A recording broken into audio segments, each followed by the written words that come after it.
Fala, galera! Na última vez que nós conversamos sobre baralho cigano, eu falei para vocês a respeito de um gênio que habitava os oráculos. Que uma vez que você faz a consagração, ou seja, uma vez que você pega o seu baralho cigano e consagra ele, você coloca ou ativa um gênio dentro dele.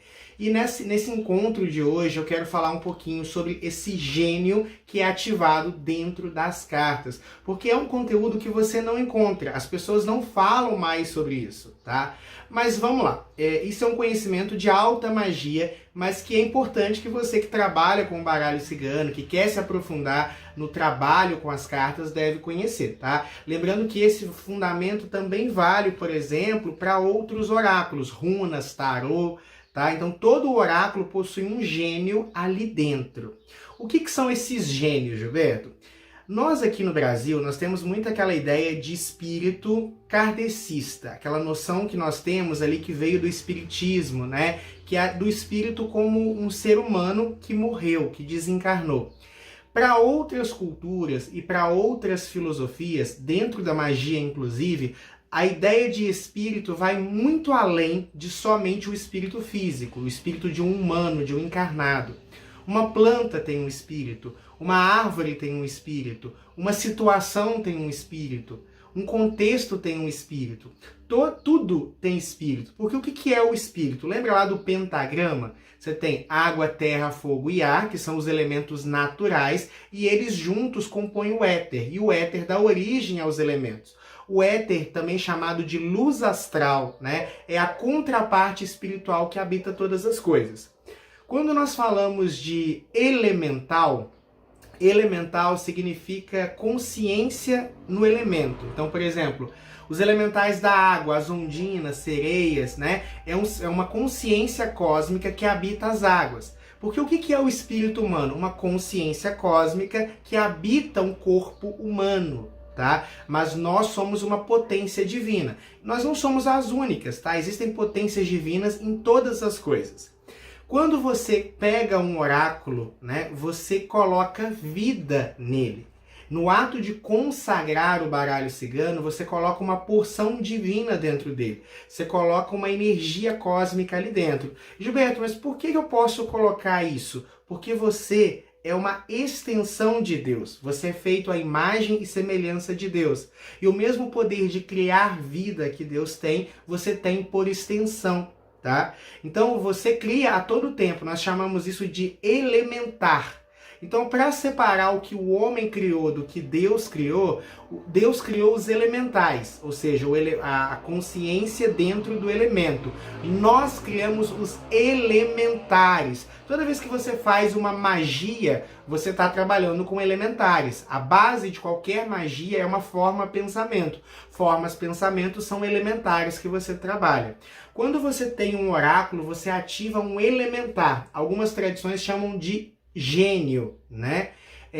O gênio traz a ideia do daimon, né? Ai meu Deus, é o demônio? Não. Daimon vem do grego, significa espírito, consciência, tá? Então quando eu ativo um baralho, né? Quando eu consagro ele, ele fica pronto para fazer atendimentos, eu coloco ali dentro, ou eu ativo ali dentro esse gênio, esse espírito que vai responder.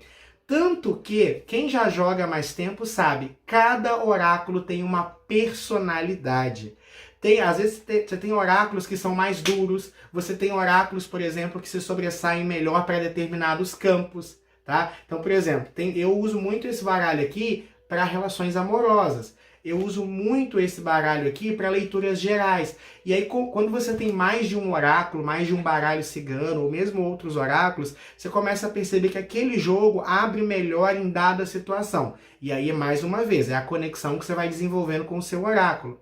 Muitas vezes, esse oráculo ali que você colocou, eu tenho oráculos, por exemplo, que toda vez que eu abro ele é uma porrada para o meu cliente. Né? Porrada no bom sentido.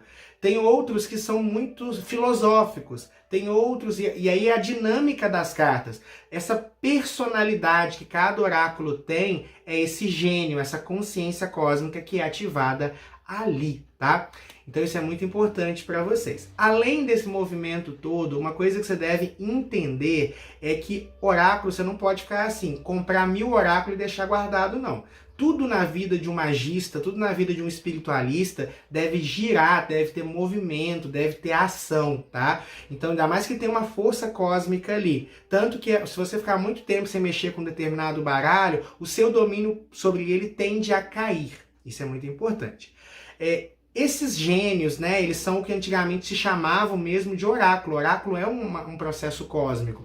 Para quem é das religiões de matriz africana, essa noção não é tão nova. Por exemplo, o jogo de Merid-Logum, todo sacerdote que joga búzios, né, que joga Merid-Logum, entende que o oráculo é vivo, entende que os búzios são vivos, que tem um espírito ali dentro, tá? Por exemplo, nós bruxos, bruxas, terapeutas holísticos, né? Nós temos que expandir um pouco mais a nossa consciência cósmica. Muitas vezes a gente não tem a noção, mas, por exemplo, o pessoal do candomblé entende que o atabaque é um orixá, que o atabaque tem um espírito, por mais que seja um instrumento musical. Entende que os búzios têm vida, por mais que seja ali um oráculo. Nós temos que ter essa percepção. Tudo que nós trabalhamos, o nosso altar de magia tem vida, sabe? O nosso baralho tem vida, os nossos instrumentos mágicos têm vida. E essa consciência é importante, tá? Então nada de ficar ali abandonando também o oráculo de vocês. E aí, à medida que vocês vão jogando, vocês vão criando, ó, esse baralho é bom pra sorte, esse baralho é bom pro amor, esse baralho é bom pra leitura geral. Ou pode acontecer também o seguinte, você vai pegar o baralho não abre, pega outro. Às vezes o baralho não quer fazer aquela leitura. Ou o contrário, você não sabe qual baralho que você pega, de repente uma carta cai. Começa a ter essa conexão também com o baralho, deixa ele te responder, sabe? Deixa ele se mostrar para você, te ensinar. Deixa o seu baralho cigano ser também o seu mestre na sua caminhada, tá? Tudo na vida do homem é um mestre para ele. E o seu baralho pode te ensinar. Às vezes você está tão focado no curso, em aprender, em me fazer seu mestre, e esquece que o seu baralho que está ali do seu lado no jogo deve ser o seu maior mestre para o ensinamento de cartas, tá? Então, quando a gente fala de gênio, espírito, daimon, né, do oráculo, é isso que a gente está falando. E é isso que fundamenta aquela noção também de alimentar e energizar o baralho.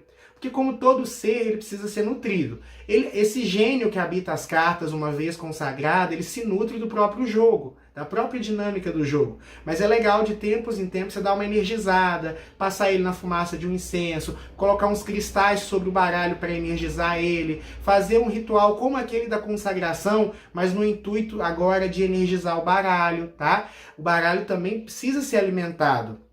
A gente fala, no Brasil, né, na escola brasileira, a gente fala muito da ideia de você alimentar o baralho, a gente fala muito da ideia de você energizar esse baralho, tá? Por mais que você trabalhe dentro de uma abordagem mais técnica, tem que energizar as cartas, de tempos em tempos. Gilberto, de quanto em quanto tempo eu tenho que alimentar ou energizar o meu baralho? Depende. Tá? Você pode fazer isso periódico, uma vez por mês, uma vez a cada 45 dias, uma vez a cada 15 dias, ou você pode deixar o baralho se comunicar. Então, por exemplo, as cartas começaram a cair no chão, tá? O baralho está pedindo limpeza. Ou você está sentindo que o baralho está meio fraco. Se você está burilando, se você já tem uma habilidade com as cartas, você sabe quando o baralho está forte, quando o baralho está fraco. E aí quando ele se mostrar fraco para você, usa outro para aquela leitura e aproveita um tempo livre para energizar. Coloca o seu baralho na lua cheia, expostos à lua cheia, sabe? Coloca cristais por cima, energiza ele. Se você é reikiano, você pode aplicar reiki também sobre as cartas, tanto para limpar quanto para energizar, tá? São alguns processos bem bacanas que eu acho que vão ajudar bastante. Então, pessoal, por hoje é só. Espero que vocês tenham gostado. Comenta o que vocês acharam aí, se conheciam isso, e eu vejo vocês no nosso próximo.